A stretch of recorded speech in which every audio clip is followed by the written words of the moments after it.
Hi, my name is J3KB, and today I'm reviewing Shadow of Mordor on the show, and I want to thank everybody so much for all of the feedback that you've given me about the reviews. It means so much to me that you guys comment below, let me know what I'm doing on the show right, what I'm doing wrong, what you think of the review or the game, and also if you guys could share the video and like it, it would actually help me out, so thank you so much for that. I'd like to thank Norman Bates, also known as the Psycho Killer in Psycho, but also known as the Game Historian. And if you don't know the Game Historian, you'd have to check his channel. Link in the inner bar. I met him like last few months ago on a panel, and he was a really cool dude. But his channel is something else. It's something that I wish I could do on this channel, but I just don't have book learning skills like he does.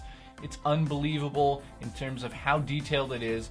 And if you really want to learn about retro gaming, I'd say he's the guy to go watch. So thank you so much to Norman Bates, and also never stay in a hotel with them. I'd like to thank Warner Brothers for not sending me a copy of this game and letting me get it from A&C Games, the best retro video game store in Toronto. Thank you once again to them for letting me review it, and thank you to Warner Brothers for ignoring me for 4 days straight. Thank you.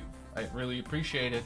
I guess I'm not good enough for you, and I didn't show you my tits like you demanded, so Shadow of Mordor is an action role-playing game set within the universe of Lord of the Rings. Now you're wondering, where does it take place? Well, it takes place right after The Hobbit, but before Lord of the Rings.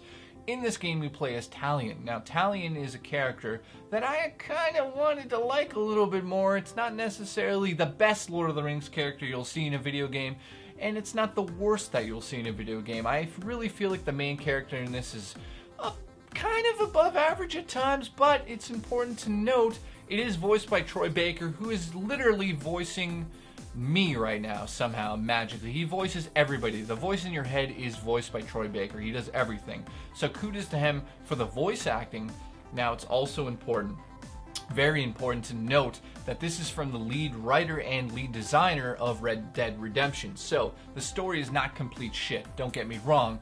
It's one of those things that's kind of simple. So Talion sets out to get revenge for the murder of his family, and a wraith has decided to attach itself to Talion. So when you're playing the game, you have two different abilities. You have Talion's abilities and you have the Wraith abilities, and this is where the game really does open up. I'd say almost around midway point when you truly get really deep into the Wraith abilities and less about just the button mashing, hitting the button over and over and over and over, hitting that button, okay, I killed that orc, next, okay, next, next. Because it definitely does suffer from a lot of repetitiveness. Now, as you guys know, I do answer questions on the show, so if you want to ask questions about Sunset Overdrive, link in the inner bar to our Facebook page. That's going to lead you to a photo of Sunset Overdrive. Comment on there if you want me to answer questions about that game. You can also reach me on Twitter and on just my Facebook page if you really want. I mean, if you want to look at nude photos of me, you could email me too. I mean, I charge money, but it's worth it. Now on the main map, to reveal missions and side missions and quests and all those sort of things that you want to see on the sections of the maps, you have to go to Forge Towers. Now these Forge Towers you can see openly on the maps, but you have to do the walk to them. Once you walk to them, you unlock the ability to fast travel there and also change the time of day. So why would you want to change the time of day? Well, if you're in the middle of a freaking battle with a captain and you escape him, you might want to take a little nap at the Forge Tower. That way later on, he's not as angry and he's not surrounded by people, because yes, again, the Nemesis system, boom, is in place. Now these Forge Towers kind of feel like is another thing they've taken from Assassin's Creed, but it's a welcome addition. I just can't say it's its own thing. I've seen it in another game, literally the exact same thing in another game, so I have to be honest with you guys. I'm not gonna, say, oh, it's a unique thing to see this tower which lets you fast travel and stuff. No, it's taken from Assassin's Creed. Literally, they watched the footage of Assassin's Creed and go, we need that. Yes, you definitely have to be a fan of Lord of the Rings to really enjoy this game, because yes, you're in Middle-earth and everything around you is out of the Lord of the Rings universe, but in terms of gameplay, that's where this game is very interesting, because you have something called the Nemesis system within the game that I've never seen in another video game, and that's what brings this above other games that it kind of might be copying or inspired by, but that's a question I'll answer after. The Nemesis system is something I've always wanted in a video game, and you're asking, well, how does it essentially work in a video game that's open world? Well, the Nemesis system is based on Sauron's army, so you have orcs, and then you have captains, and then you have war chiefs above them. So there's 3 different sort of divisions that are within this Nemesis system. I really wanted to make sure that I explained it perfectly for you, so I took notes on exactly what the Nemesis system is, but to put in short, it's generated uniquely with each playthrough. So this means that all of the characters you come across will be different every time you play the game. Now you're wondering, well, how does that really affect you as a character? Well, in this, there's different abilities and different attributes that you have as a character. Now to get these certain attributes and abilities, you have to get ruins, and the ruins are going to be kind of hard to get because they're attached to some of the captains and the war chiefs. These captains and war chiefs, holy shit, there's so many of them. And there's so many of them coming at you from left, right, center, that you don't know what to do at the beginning of the game. You're so antsy because you know you're going to face off against this unique character who, I gotta say, will remember you, remember how many times he killed you, and he will level up based on if he kills you or if you kill him, you will level up. And it's one of these things where, holy shit, if you run into like this giant area and a bunch of captains come out and face off against you and you die, all of them level up, and you get this cool little experience that shows them all sort of in silhouette, and they'll come forward and go, "Roar," and they get this power up and they're excited, and they all have different amazing voice actors and different names. And every time you run into these orcs, not just the little grunts but these captains, you're worried. You're like, oh, I better kill him or he's gonna level up. And then when I find him next time in my next playthrough, he might be somewhere else on the map doing something completely different, and he'll remember that he killed you and how he killed you, and he'll remember if you set him on fire or cut his nose, or if you used one of the rideable sort of animals that you can take over with your Wraith abilities later in the game. He'll have a fear of fire, or he'll have a fear of those rideable animals that will attack.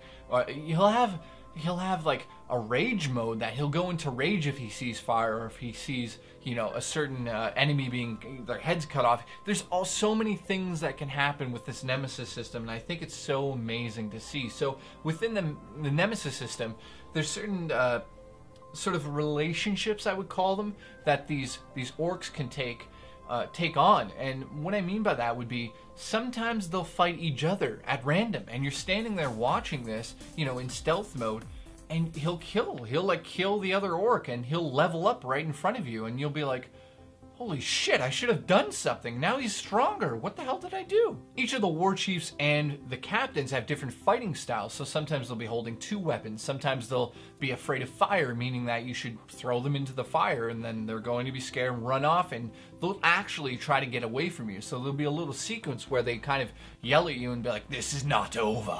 I will be back. And you'll be like, no, you won't. And you run up to them and cut their heads off, and then you gain points off of that. But the point here is, sometimes captains are coming at you and grunts are coming at you, there's arrows coming at you, and you have no chance of killing this war chief or this captain. He'll actually escape, and because he escapes, he remembers he escaped. So when you get to face off against him next time, say you die or you find him later in the game because you couldn't chase him, the story is so crazy because all of a sudden now he's got a different storyline. They're all different storylines, so you can choose how to play this game right off the bat. So hopefully that gives you sort of a little bit of an insight on what the Nemesis system is. And also within the Nemesis system, you have the captains and the grunts below them, but on top you have the war chiefs who kind of run the show.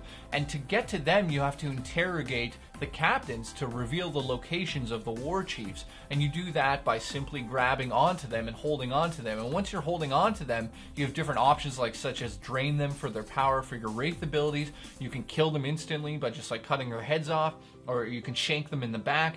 There's so many different things you could do, but the coolest thing would be interrogating them. So you find out information on the war chiefs above them, and then once you kill them, it's like kind of like it says in the game, if you cut off a snake's head, the body will wither. That's how the Nemesis system works in here. And if I was rating the Nemesis system in this, I have to say that it's not perfect, because I was running into the same orcs I killed, and I wasn't sure if I had killed them or not, or what was happening, and there was just something it seemed a little bit off, like it wasn't working perfectly. But I have to say, like that system itself is like 9.5. I'll give it. It was like almost perfect, but there were definitely moments where I was like, that didn't seem right. But I want it in every game from now on. Now, Dalton on Facebook asks, is there a lot of looting in the game? Well, no, there isn't any looting in the game, really. What you have in the game is already given to you. So you have Wraith abilities because there's a Wraith attached to you. So with the Wraith abilities, you have a bow and arrow. This can be upgraded through your attributes and your point system that's within, I would say, an unfortunate convoluted menu system.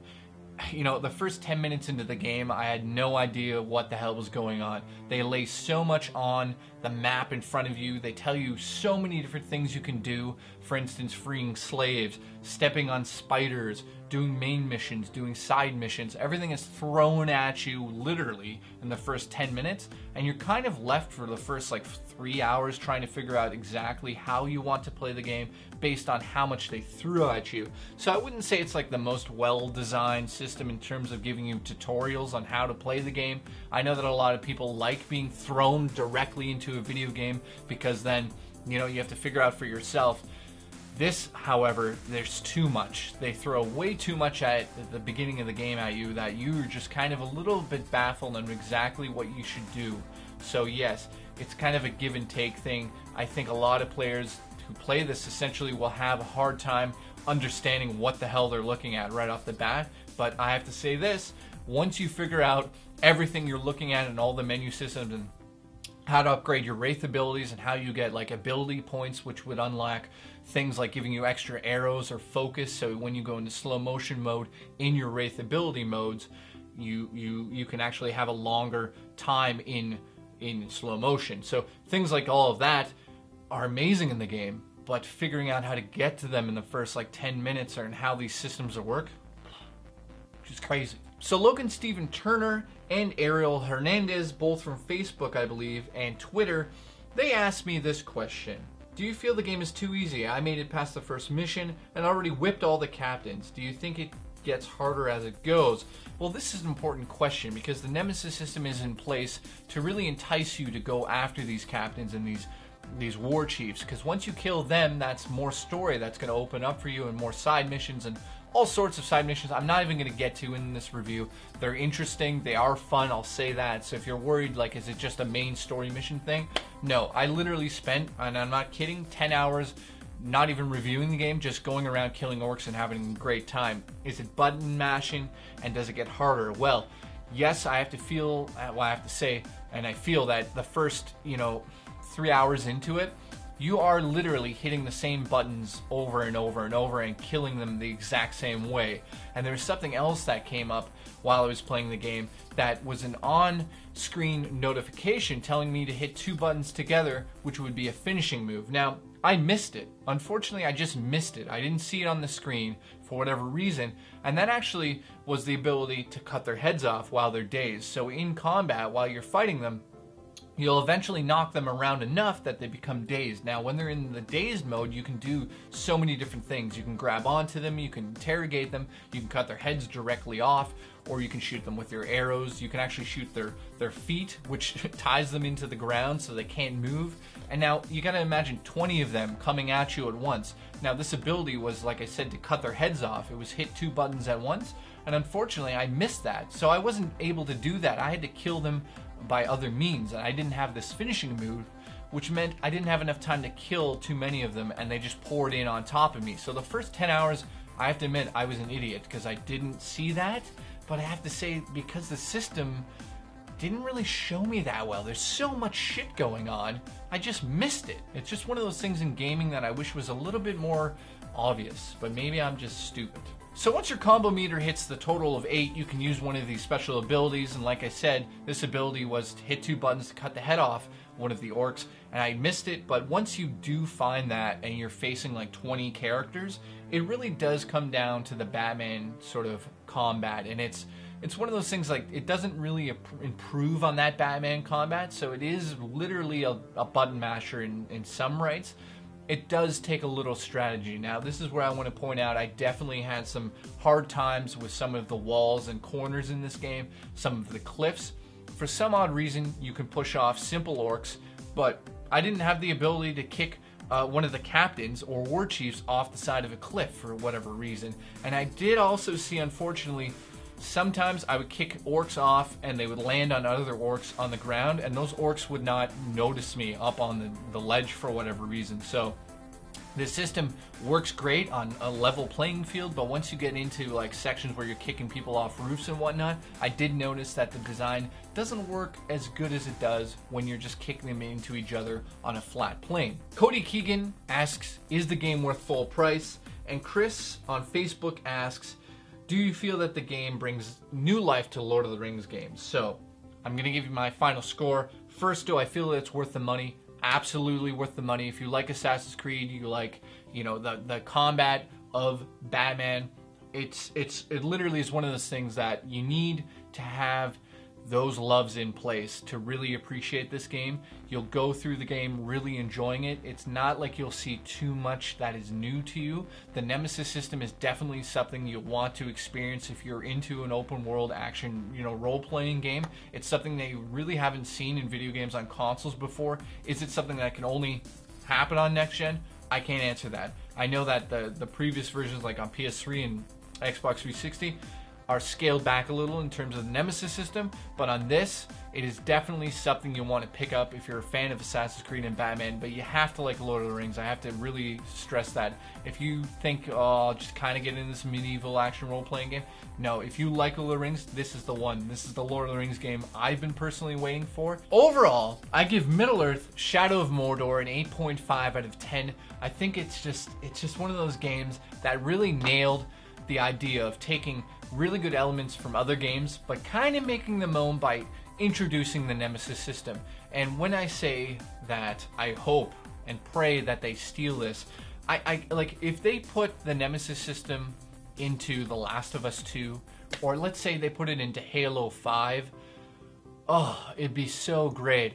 But the problem with that would be, and a lot of people I think overlook this, is you're kind of, I don't know, dead in the game. And the idea is that you do die in the game and come back. And the orcs in the game, the captains and war chiefs, understand that in this game, and that's why it works so well in the game. So you're wondering, well, what happens when you die? Well, they level up and you come back to life yet again. It's not an issue, and that's how they level up. Or you murder them and you level up.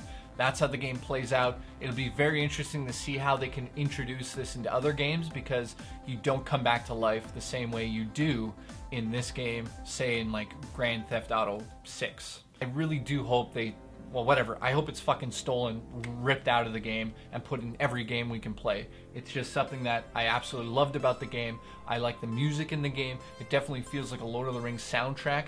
I have to say this, though, voice acting on Troy Baker and the Wraith, amazing work there, and I have to give a huge shout out to all of the orcs in the game and all the Uruk, whatever the hell their names are.